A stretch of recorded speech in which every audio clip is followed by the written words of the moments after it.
ये बहुत देर से इंतज़ार था सभी कार्यकर्ताओं को, पार्टी को, कि ये होना चाहिए। इसकी कमी महसूस हो रही थी हमें, और आज सबको खुशी है कि ठीक है, सब सेटिस्फाई तो नहीं हो पाते, लेकिन एक शुरुआत हुई है और अच्छी शुरुआत हुई। लेकिन महिलाओं को कम, कहीं ना कहीं कम जगह मिली है, इसको आप देख रहे हैं? ये तो दिख रहा है ना, साफ नज़र आ रहा है, साफ नज़र आ रहा है। तो मैम, क्या गुटबाजी हावी रही है इन जिलाध्यक्षों की नियुक्ति पर? नहीं, इस चीज़ को तो आप स्पष्ट तौर पर ऐसे कैसे कह सकते हैं, लेकिन नीचे एक बहुत बड़ी एक्सरसाइज हुई और सबसे फीडबैक लिया गया।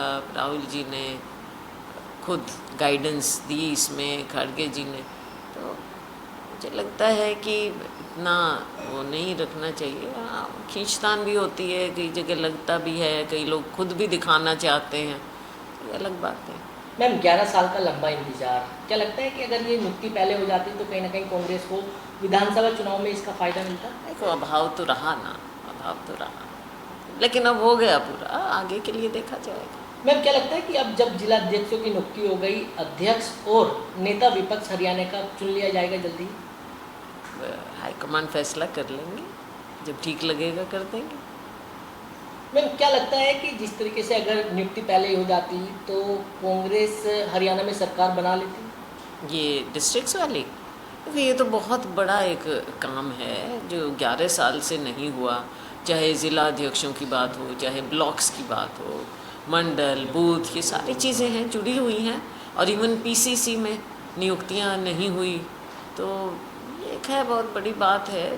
नियुक्तियां होनी है, लेकिन उसके बावजूद हमारे वर्करों ने जी जान से काम किया। मैम, चुनाव आयोग को लेकर लगातार सवाल खड़े कर रहे हैं, राहुल गांधी ने खुद सवाल खड़े किए हैं। बिल्कुल, क्या लगता है कि हरियाणा में भी ये एक वजह रही है?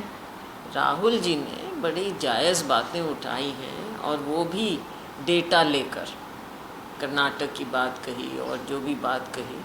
तो हरियाणा में अभी मुझे नहीं लगता ऐसी एक्सरसाइज हुई है, और हरियाणा में काफ़ी कारण रहे, जहाँ एक और हम स्वीप कर रहे थे, तो कहाँ क्या कारण रहे, कई कारण रहे, तो उसको हाईकमांड देख रहा है। क्या गुटबाजी भी हावी रही है मैम इस चुनाव में, जिस तरीके से हार हुई है? गुटबाजी का तो हम क्या कहें, क्योंकि ज़्यादा तो एक तरफा ही नज़र आ रहा था। लोकसभा चल रही है, लगातार हंगामा हो रहा है, सांसद अपने क्षेत्र के मुद्दे नहीं उठा पा रहे हैं, किस तरीके से आप? बिल्कुल, अब जैसे मेरे यहाँ भी सिरसा के, फतेहाबाद की, इवन हिसार की, और राज्य की भी कई चीज़ें हैं जो हम उठाना चाह रहे थे, लेकिन किसी को कुछ मौका मिला ही नहीं। संसद, मुझे लगता है सरकार जो सत्ता पक्ष है, जिसकी जिम्मेवारी होती है विपक्ष के साथ मिलकर उनकी बातों को, उनको भी मौका दिया जाए।